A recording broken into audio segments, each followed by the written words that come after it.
Hello guys, welcome back to Riyara. പുതിയ വീഡിയോയിലേക്ക് എല്ലാവർക്കും സ്വാഗതം. നമ്മൾ ഉണ്ടാക്കുന്നത് കുട്ടനാടൻ താറാവ് കറിയാണ്. നമുക്കിനി താറാവ് കറി തേങ്ങാപ്പാലിൽ എങ്ങനെ ഉണ്ടാക്കുന്നതെന്ന് നമുക്ക് നോക്കാം. അതിന് നമുക്ക് ആവശ്യമുള്ള ആദ്യത്തെ ചേരുവ സവാള, ചെറുഉള്ളി ഞാനിവിടെ കുറച്ച് അരിഞ്ഞതും അരിയാത്തതുമായിട്ട് വെച്ചിട്ടുണ്ട്.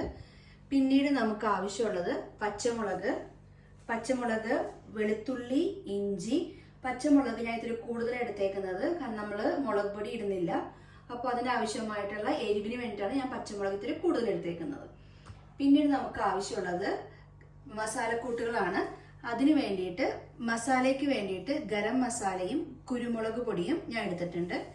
പിന്നീട് ആവശ്യമുള്ളത് പെരിഞ്ജീരകമാണ് കൂടുതൽ നമുക്ക് ആവശ്യമുള്ളത് താറാവിന് വേണ്ടിയിട്ട്. പെരിഞ്ജീരകം, ഏലക്ക, കറുവാപ്പട്ട, കുരുമുളക്, കറയാമ്പ് നമ്മൾ എടുത്തു വെച്ചിട്ടുണ്ട്. പിന്നെ വേണ്ടത് നമുക്ക് 1-ാം പാലും 2-ാം പാലും 3-ാം പാലുമാണ്. പിന്നെ ഏറ്റവും ആവശ്യമുള്ളത് നമ്മുടെ താറാവാണ്. താറാവ് ഞാൻ എടുത്തേക്കുന്നത് 2 കിലോനാണ്. താറാവ് കഴുകുമ്പോൾ പ്രത്യേകം ശ്രദ്ധിക്കേണ്ടത് മഞ്ഞപ്പൊടി ഇട്ട് നന്നായിട്ട് കഴുകിയെടുക്കാൻ വേണ്ടി നോക്കുക. ഞാനിപ്പോൾ മഞ്ഞപ്പൊടി ഇട്ട് നന്നായിട്ട് കഴുകി വെള്ളം വാർത്ത് മാറ്റി വെച്ചിട്ടുണ്ട്. നമുക്കിനി കറി വെക്കാനായിട്ട് തുടങ്ങാം. അതിനായി ഞാനൊരു പാത്രം വെച്ചിട്ടുണ്ട്. ഇനി അതിലോട്ട് നമുക്ക് വെളിച്ചെണ്ണ ഒഴിച്ചു കൊടുക്കാം.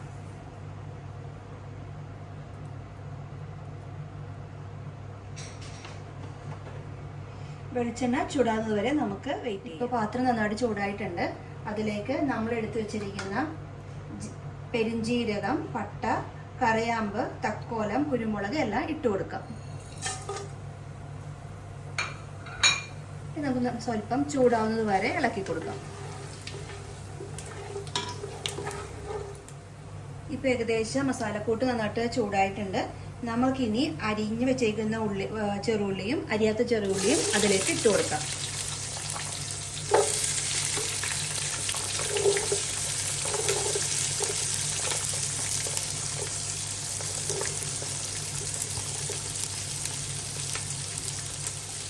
താറാവിന് ഏറ്റവും നല്ലത് ചെറുള്ളിയാണ്.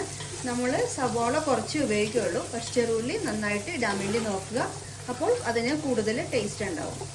ഞാൻ മുമ്പത്തെ വീഡിയോകളിൽ പറഞ്ഞേക്കുന്നത് പോലെ സവാള വഴയാനായിട്ട് ഏറ്റവും എളുപ്പം നല്ലത് കുറച്ച് ഉപ്പിട്ട് കൊടുക്കുക. അപ്പോൾ പെട്ടെന്ന് വഴന്ന് കിട്ടും. ഉള്ളി ഏകദേശം വഴന്ന് വന്നിട്ടുണ്ട്. നമുക്കതിലോട്ട് എടുത്തു വെച്ചിരുന്ന പച്ചമുളക്, ഇഞ്ചി ഞാൻ നന്നായിട്ട് ഒന്നത് പേസ്റ്റ് പരുവത്തിൽ മിക്സിയിലിട്ട് അടിച്ചിട്ടുണ്ട്. അത് അതിലേക്ക് ഇട്ട് കൊടുക്കാം. ഇത് നന്നായിട്ട് നമുക്ക് ഇളക്കി യോജിപ്പിക്കാം.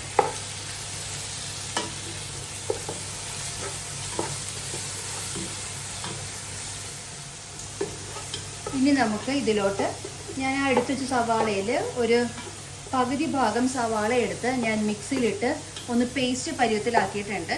അതും കൂടി ഇതിലേക്ക് ഇട്ട് കൊടുക്കാം. അത് കൂടുതൽ നമുക്ക് ഗ്രേവിക്ക് വേണ്ടിയിട്ടാണ്.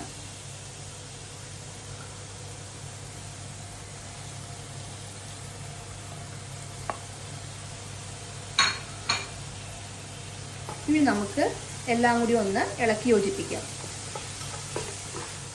ഇനി നമുക്ക് കുറച്ച് വേപ്പിലയും കൂടി ഇട്ട് കൊടുത്ത് ഇളക്കി നന്നായിട്ട് യോജിപ്പിക്കാം.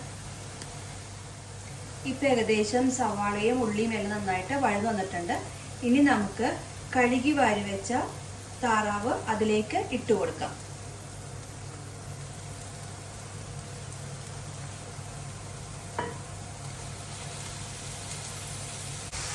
ഇനി നമുക്ക് നന്നായിട്ടൊന്ന് ഇളക്കി ചേർത്ത് കൊടുക്കാം.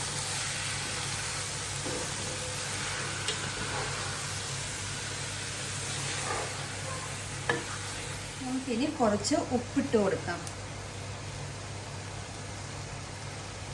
അതിനുശേഷം നമുക്ക് നന്നായിട്ട് ഇളക്കിയതിന് ശേഷം നമുക്കൊന്ന് കുറച്ച് നേരം ഇത് മൂടി വെച്ച് വേവിക്കാം. നമ്മളിപ്പോൾ കുറച്ച് നേരത്തേക്ക് മൂടി വെച്ച് വേവിക്കുമ്പോൾ കുറച്ച് താറാവിൽ വെള്ളം ഇറങ്ങും. അപ്പോൾ നമുക്കതിന് ശേഷം 2-ാം പാല് ഒഴിച്ച് വേവിക്കാം. ആദ്യം നമുക്കിപ്പോൾ മൂടി വെക്കാം. ഇപ്പോൾ താറാവിന് വെള്ളം നന്നായിട്ട് ഇറങ്ങിയിട്ടുണ്ട്. അപ്പം നമുക്ക് താറാവിൻ്റെ നെയ്യും വെള്ളവും ഒക്കെ നന്നായിട്ട് ഇറങ്ങിയിട്ടുണ്ട്. അപ്പോൾ നമുക്കിനി 2-ാം പാൽ ഒഴിച്ച് ഒന്ന് വേവിക്കാം. ചിലവർ സാധാരണ കുക്കറിലിട്ട് വേവിക്കാറുണ്ട്. ഞാൻ ചെയ്യാറില്ല, കാരണം കൂടുതൽ ടേസ്റ്റ് നമ്മുടെ തേങ്ങാപ്പാലിലിട്ട് വേവിക്കുമ്പോഴാണ്. നമുക്കപ്പോൾ 2-ാം പാല് അതിലേക്ക് ഒഴിക്കാം.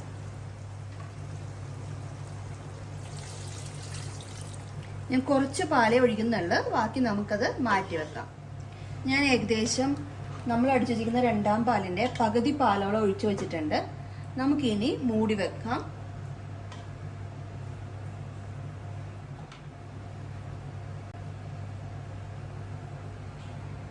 നമുക്കിനി ഒന്ന് അടപ്പ് തുറന്ന് നോക്കാം. നന്നായിട്ട് നെയ്യ് ഇറങ്ങിയിട്ടുണ്ട്. അപ്പോൾ നമുക്ക് ഒന്ന് കുറച്ച് ഉരുളക്കിഴങ്ങ് ഇട്ട് കൊടുക്കാം. അപ്പോൾ നെയ്യ് അതിലോട്ട് പിടിച്ചോളും. എല്ലാ സ്ഥലങ്ങളിലും ഉരുളക്കിഴങ്ങ് ഇടാറില്ല, പക്ഷെ ഞാൻ ഇടുന്നുണ്ട്. കാര്യം നെയ്യ് അതിലോട്ട് പിടിക്കാൻ വേണ്ടിയിട്ടാണ്. ഞാനൊരു ഉരുളക്കിഴങ്ങ് ഇങ്ങനെ ചെറുതായിട്ട് അരിഞ്ഞിട്ടുണ്ട്, എന്നിട്ട് അതിലേക്ക് ഇട്ട് കൊടുക്കാം. നമ്മൾ ഇതുവരെ ഒരു മസാലയും ചേർത്തിട്ടില്ല. നമ്മൾ ആദ്യം ഒന്ന് ചൂടാക്കി എടുത്ത മസാലക്കൂട്ടുകൾ മാത്രമേ ഉള്ളൂ. നമുക്കിത് വെന്തതിന് ശേഷം മസാലക്കൂട്ടുകളൊക്കെ ചേർക്കാം. ഇപ്പം ഏകദേശം ഞാൻ ഉരുളക്കിഴങ്ങ് ഇട്ടിട്ടുണ്ട്. അപ്പോൾ ഈ നെയ്യിൽ കിടന്ന് ഉരുളക്കിഴങ്ങിലെ നെയ്യെല്ലാം പിടിച്ചോളും. അപ്പോൾ അതിന് താറാവ് കറിക്ക് ഇത്രയും കൂടി ടേസ്റ്റും കിട്ടും. നമുക്കിനി ഒന്ന് തുറന്ന് നോക്കാം.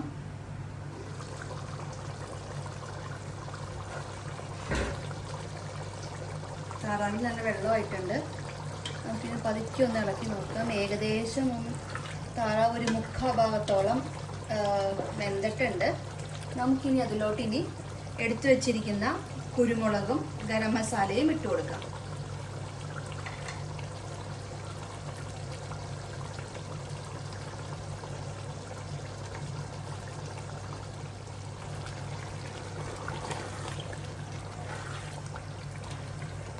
ഇനി നമുക്ക് നന്നായിട്ടൊന്ന് ഇളക്കി യോജിപ്പിക്കാം. അപ്പോൾ നമുക്ക് കാണാം ഏകദേശം ഗരം മസാല എല്ലാം ഇട്ടതിന് ശേഷം ഒരു ഗ്രീൻ കളറായി മാറുന്നുണ്ട്. നമ്മുടെ പെരുംജീരകം ഇടുന്നതിൻ്റെ നല്ലൊരു എഫക്റ്റാണ് ആ ഗ്രീൻ കളറായി മാറുന്നത്. നമുക്കിനി കുറച്ച് നേരം അത് തുറന്നു വെച്ച് വേവിക്കാം. അപ്പോൾ താറാവ് നന്നായിട്ട് വെന്തിട്ടുണ്ട്. നമുക്കിനി 1ാം പാല് അതിലേക്ക് ഒഴിക്കാം. അതിനു മുമ്പായിട്ട് തീ നേരിയ ഫ്ലെയിമിൽ വെക്കാനായിട്ട് ശ്രദ്ധിക്കുക.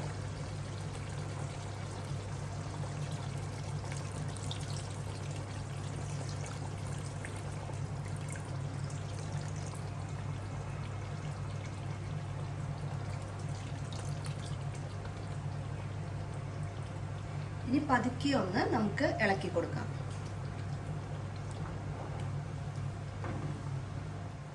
നമ്മുടെ ഗ്രീനിഷ് കളർ താറാവ് റെഡി ആയിട്ടുണ്ട്.